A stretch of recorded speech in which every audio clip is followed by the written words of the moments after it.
현지 시간 월요일 미국 3대 지수가 실적 시즌과 CPI를 주시하는 가운데 신고가를 재경신했습니다. 뉴욕 연방준비은행이 집계한 기대 인플레이션 수치가 4.8로 집계되면서 역대 최고치를 기록했습니다. 뉴욕 연은 총재는 연준이 평균 2%의 인플레이션을 원한다고 말했습니다. 또한 뉴욕 연은 총재는 평균 인플레이션 목표제에 대한 우려는 기우라고 주장했습니다. 리치먼드 연은 총재가 테이퍼링을 할 만큼 고용 회복이 안 됐다고 밝혔습니다. 버진 갤럭틱이 5억 달러 규모의 유상증자를 추진하는 가운데 주가가 급락했습니다. 틱톡의 모기업인 바이트댄스가 중국 당국과의 면담 이후 미국 상장을 보류했습니다. WHO가 부스터샷 자제를 촉구하면서 백신이 부족한 국가가 많다고 주장했습니다.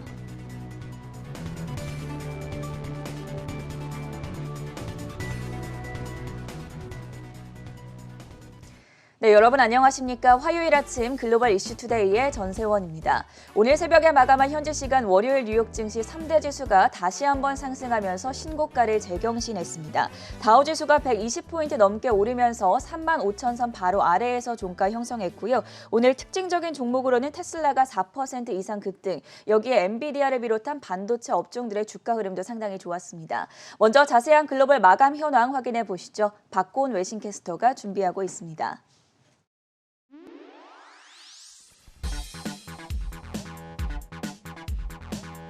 네, 뉴욕 증시 마감 시황 전해드리겠습니다. 오늘 뉴욕 증시는 2분기 실적 시즌과 소비자 물가 지수를 대기하며 일제히 상승했습니다. 다우 지수는 0.36% 올랐고 S&P 500 지수는 0.35% 상승, 그리고 나스닥 지수는 0.21% 오르며 3대 지수는 모두 신고점을 재차 경신했습니다. 다음 날에 6월 소비자 물가 지수가 발표될 예정인 가운데 시장은 6월 CPI가 작년 대비 5% 상승, 그리고 근원 CPI는 4% 올랐을 것으로 예상하고 있습니다.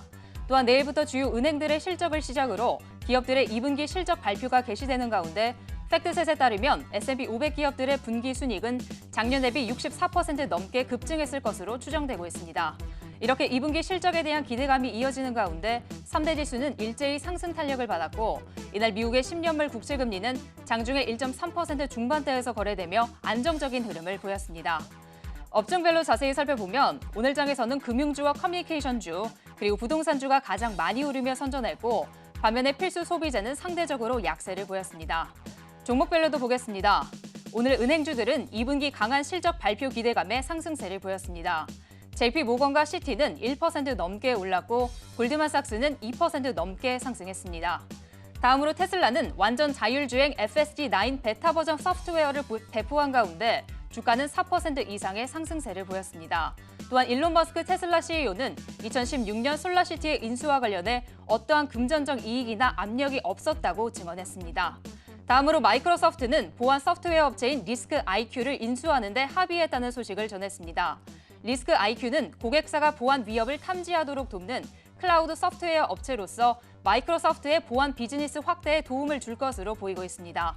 오늘장 마이크로소프트는 약보합권에서 마감했습니다. 또한 브로드컴은 전사적 소프트웨어 기업인 SAS 인스티튜트를 200억 달러에 인수하는 안에 대해 논의 중인 것으로 나타났습니다. 오늘장 주가는 1% 넘는 상승세를 보였습니다. 다음으로 빵주도 보겠습니다. JP모건은 애플이 가을에 아이폰 13을 출시할 예정이지만 기존 아이폰 모델들에 대한 판매가 견고하다고 언급하며 비중 확대 투자 의견을 제시했습니다. 하지만 애플의 주가는 전일 신고점 부담 속에 0.4%대 내렸습니다. 또한 JP모건은 넷플릭스의 실적 발표를 앞두고 넷플릭스에 대한 비중 확대 투자 의견을 재차 제시한 가운데 주가는 강보합권에서 마감했습니다. 한편 버진 갤럭틱은 브랜슨 CEO가 우주 관광 시범 비행을 성공적으로 마쳤다는 소식을 전했습니다. 하지만 이후 최대 5억 달러 규모의 보통주 발행 소식이 나오며 주가는 17% 넘게 떨어졌습니다. 다음으로 디즈니는 최근 개봉한 블랙 위도우로 미국에서만 8천만 달러의 티켓 판매 매출을 기록했고 디즈니 플러스에서는 6천만 달러 이상의 매출을 올린 것으로 나타났습니다. 또한 JP모건은 올해 미디어 부문의 최선호 종목으로 디즈니를 꼽으며 디즈니에 대한 목표가를 220달러로 제시했습니다. 오늘장 디즈니는 4% 넘게 올랐습니다. 그리고 쉐브론의 경우 BMO 캐피털은 국제유가의 상승으로 쉐브론이 주주 환원 정책에 더욱 적극적으로 나설 것이고 현재 주가가 저평가되어 있다고 언급했습니다. 쉐보론에 대한 매수 투자 의견과 목표가로 123달러를 제시한 가운데 오늘장 주가는 강보합권에서 마감했습니다. 다음으로 디지추싱은 중국 정부의 규제 압박 속에 7%대의 하락세를 보였습니다. 텐센트도 4% 넘게 떨어졌습니다. 한편 틱톡의 모기업인 바이트댄스는 중국 당국과의 면담 이후 미국과 홍콩 증시 상장 계획을 무기한 연기한 것으로 알려지고 있습니다. 다음으로 유럽으로 넘어가 보겠습니다. 유럽 주요국 증시는 이번 주에 있을 기업 실적을 주시한 가운데 상승세를 보였습니다. 특히 은행주와 유틸리티주가 가장 많이 오르며 스톡스 600 지수는 사상 최고치를 기록했습니다. 독일 닥스 지수는 0.65% 올랐고 프랑스 깍크 지수는 0.46% 상승, 그리고 영국 증시는 0.05% 올랐습니다. 마지막으로 상품 시장도 보겠습니다. 국제유가는 코로나 델타 변이에 대한 우려가 부담으로 작용하며 하락세를 보였습니다. WTI 가격은 0.6% 떨어진 74달러 선에 마감했고 브렌트유는 0.52% 내린 75달러 선에 거래되었습니다. 그리고 금 가격은 미국의 물가 지표를 대기하며 달러가 강세를 보인 가운데 하락세를 보였습니다. 오늘장 금 가격은 0.3% 떨어진 1,805달러 선에 마감했습니다. 오늘장 마감 시황 전해드렸습니다.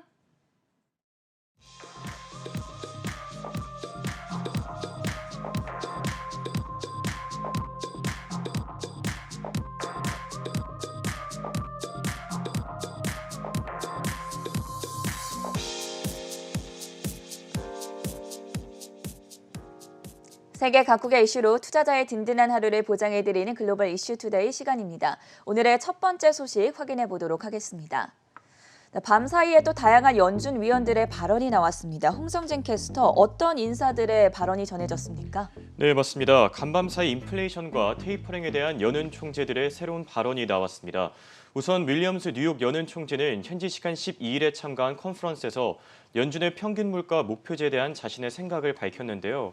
윌리엄스는 평균 물가 목표제가 급격한 금리 인상을 가져오지 않을 것이라면서 시장의 우려와는 다르게 금리가 안정적인 수준을 유지할 것이라고 전했습니다.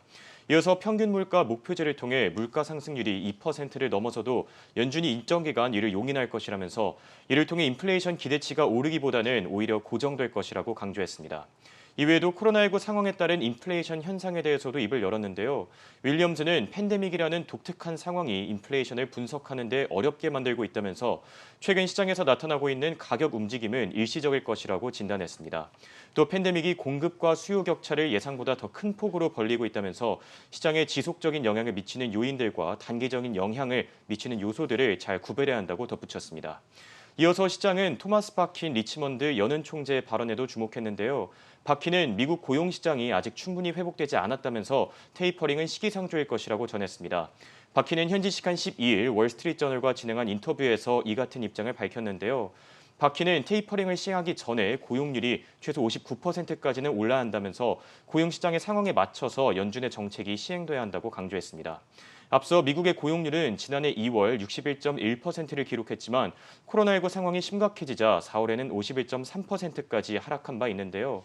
올해 6월에는 58%까지 회복한 상황에서 아직은 조금 더 지켜봐야 한다는 게 바킨의 입장입니다. 또 바킨 역시 코로나19에 따른 인플레이션 현상을 일시적으로 보면서 윌리엄스 연은 총재와 비슷한 의견을 나타냈는데요. 바킨은 최근 보이고 있는 인플레이션 현상은 수요와 공급의 불균형으로 인한 것이라면서 고용시장이 회복되면서 공급 문제가 해결될 경우에 물가 역시 큰 폭으로 떨어질 수 있을 거라고 전했습니다. 한편 연은 총재들의 평균 물가 목표치와 결을 달리한 전문가들도 있었습니다. 월스트리트저널은 현지 시간 11일 미국의 경제 전문가를 대상으로 설문조사를 진행한 결과 다수의 전문가들이 올해와 내년에 물가 상승률이 연준의 예상보다 높을 것이라고 전했는데요. 전문가들은 미국의 PC 가격 지수가 올해 4분기에는 3.2%를 기록한 뒤에 내년과 내후년에는 2.3% 정도를 유지할 것이라고 내다봤습니다. 이는 연준이 예상한 3%와 2.1%라는 수치보다 각각 0.2%포인트씩 높은 수치였습니다.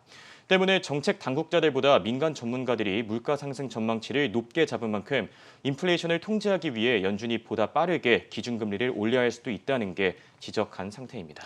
뉴욕 연은 총재와 리치먼드 연은 총재의 발언에 대해서 먼저 살펴봤고요. 두 번째 이슈로 넘어가 보겠습니다. 오늘 11개 섹터 가운데 금융주들이 가장 크게 상승을 했습니다. 실적 시즌이 내일부터 시작되는 만큼 은행주들 전망에 대해서 정리해봤는데요. 강다은 캐스터, 이번 주에 상당히 많은 기업들이 실적 발표 예정돼 있지 않습니까? 네, 금융주들을 필두로 이번 2분기 어닝 시즌의 문도 시작됩니다. 이번 주에는 13일 JP모건, 골드만삭스, 14일에 웰스파고, 뱅크 오브 아메리카, 시티그룹, PNC 파이낸셜, 블랙록, 그리고 15일에 모건 스탠리 등이 잇따라 실적을 발표하는데요. 월가에서는 산업 전반에서 호실적이 나올 것으로 기대하고 있습니다. 화면 속 팩트셋에 따르면 S&P 500 기업은 지난 2분기에 1년 전보다 무려 64% 늘어난 순이익을 냈을 것으로 관측되고 있습니다. 팬데믹 기저효과 덕분인데요. 특히 지난해 팬데믹발 경제 둔화로 큰 어려움을 겪었던 금융 그리고 산업 섹터의 경우 순이익이 2배 이상 늘었을 것으로 전망되는 상황입니다. 그러나 여전히 불확실성 잔재합니다.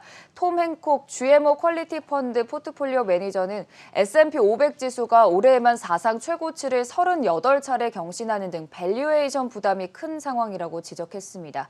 월가는 또 노동력 부족으로 인한 인플레이션이 기업에 끼칠 영향을 주목하고 있는데요. 높은 임금 상승률 향후 기업 실적에 악재로 작용합니다. 한편 뱅크 오브 아메리카는 지속적인 실적 모멘텀이 경기 둔화 우려 속에서도 경기 회복에 대한 투자자들의 믿음을 회복시키고 가치주로의 로테이션을 이끌 것이라고 전망하기도 했습니다. 네, 2분기 실적 시즌이 시작되는 만큼 은행주들 전망에 대해서 살펴봤고요. 세 번째 뉴스 체크해 보도록 하겠습니다. 어제부터 저희가 속보로 전해드렸었죠. 민간 우주관광 시대를 연 버진갤럭틱의 리처드 브랜슨 회장 소식 살펴봤었는데 오늘은 좀 악재 소식이 나왔습니다. 주가도 많이 급락을 했는데 홍성진 캐스터 유상증자를 추진한다고 합니다. 어떤 내용이었습니까? 네, 그렇습니다. 어제 성공적으로 우주 비행을 마친 버진갤럭틱이 5억 달러 규모의 유상증자 추진에 나섰습니다. CNBC는 현지 시간 12일 버진갤럭틱이 5억 달러에 달하는 유상증자 신고서를 미국 증권거래위원회에 제출했다고 보도했는데요. 현재 버진갤럭틱이 발행한 총 주식은 2억 4천만 주인데 이 가운데 유상증자 물량은 약 1,020만 주가 될 것이라고 밝혔습니다. 이와 관련해 CNBC는 브랜슨 회장이 우주여행 시범 비행에 성공한 만큼 본격적인 우주관광 사업을 개시하기 위해 운영자금 조달에 나선 것이라고 분석했는데요.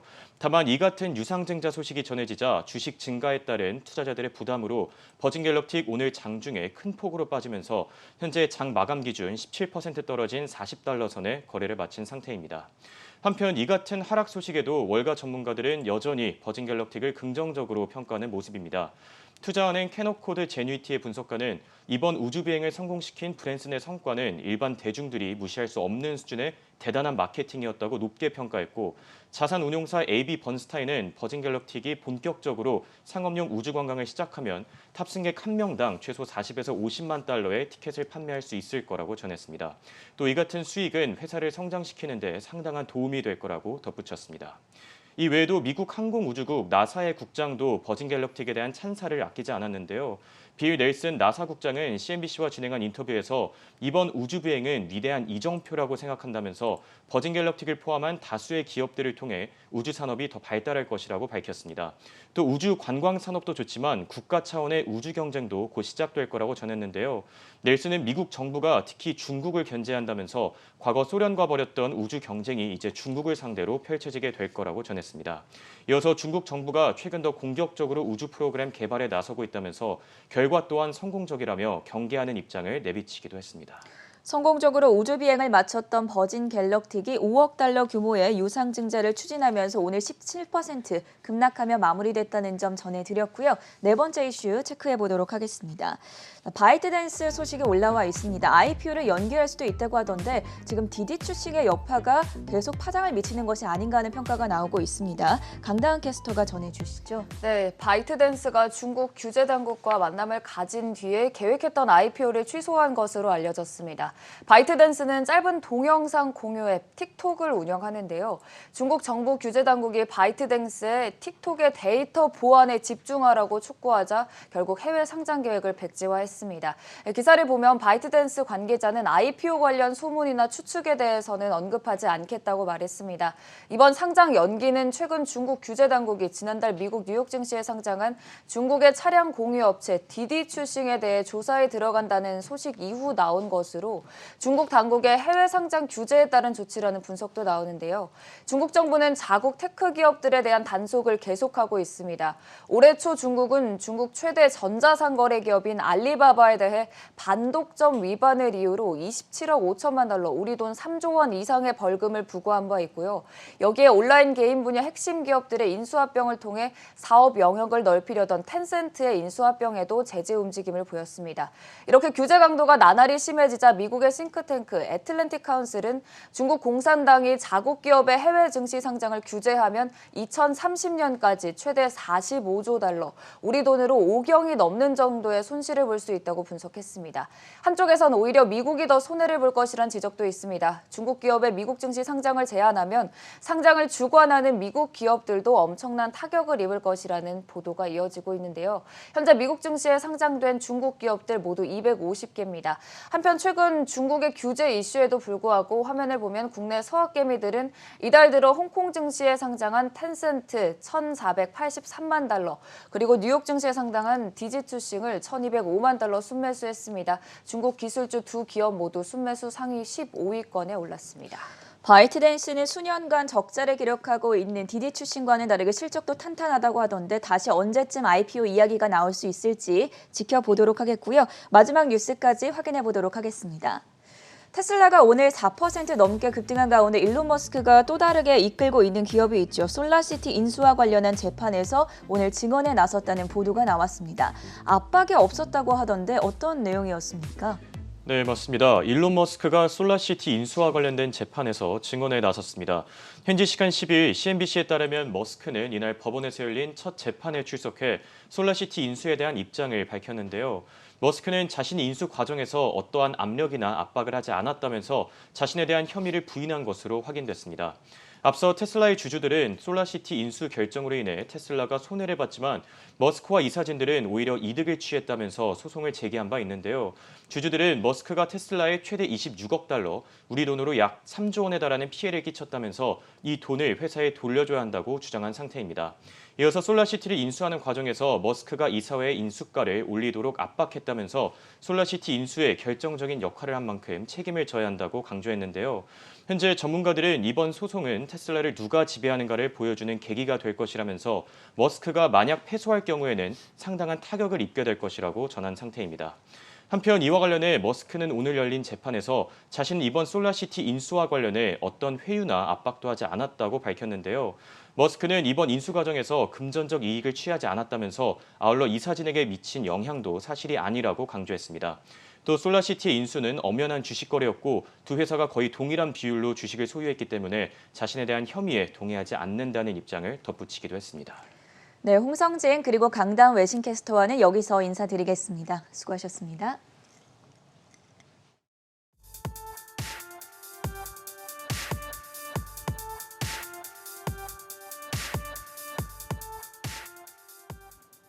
이번 주부터 금융주와 델타항공을 시작으로 미국 기업들이 2분기 실적 시즌에 돌입합니다. 금융정보회사 레피니티브는 S&P 500의 EPS가 작년 같은 시기와 비교해 65% 증가할 거라고 추정하고 있습니다. 하지만 골드만삭스는 신중한 태도를 취하고 있습니다. 중형주의 수익 증가율은 24% 정도에 그칠 거라고 봤는데요. 이번 분기에 글로벌 해운의 불안, 원자재 인플레이션, 그리고 노동력과 반도체 부족과 같은 문제들로 기업들의 지출이 늘었기 때문입니다. 이런 시기에는 다소 선별적인 접근이 필요하다며 개별 회사의 수익성에 집중했습니다. 우선 목록에는 다양한 반도체 회사들이 포함되어 있었습니다. 아직도 세계적인 반도체 공급난이 이어지고 있는 상황인데요. 이를 일시적인 것이 아니라 구조적인 문제라고 강조하는 목소리가 많습니다. 인피니온의 CEO가 로이터와 인터뷰에서 반도체 부족이 여전히 심각한 상황이라고 밝힌 바 있고 글로벌 파운드리스 CEO 또한 반도체 수요 증가보다 생산 장비 증가 속도가 한참 느리다는 문제를 짚어주기도 했습니다. 이렇게 스마트폰 제조사와 자동차, 게임 회사들의 반도체 수요가 높은 상황에서 브로드컴과 텍사스 인스트루먼트, 아날로그 디바이시스, 마이크로칩 테크놀로지 같은 반도체 기업들이 혜택을 보고 있다고 골드만삭스는 평가했습니다. 이 외에도 게임 회사 액티비전 블리자드도 실적 시즌에 유망하다고 봤습니다. 다음으로 금광 업종도 관심을 받았습니다. 대표적으로 뉴몬트와 프리포트 맥모란이 있습니다. 가상화폐 시장과 주식시장의 힘이 조금 빠지자 투자자들이 다시 전통적인 해지 수단인 금에 주목하고 있기 때문입니다. 이 외에는 제약회사 머크와 전 세계 매출 기준 최대 규모 담배 회사 필립 모리스도 확인할 수 있습니다. 또 화물 운송업체 유니온 퍼시픽의 이름도 목록에서 확인하실 수 있습니다. 골드만삭스가 선정한 이 종목들은 순이익 평균 이상의 S&P 500기업 중 앞으로도 마진 성장이 기대되는 종목들로 실적 시즌 투자에 참고하시기 바랍니다. 화요일 글로벌 이슈투데이가 준비한 시간 여기까지고요. 저희는 잠시 후 굿모닝 투자의 아침으로 돌아오겠습니다.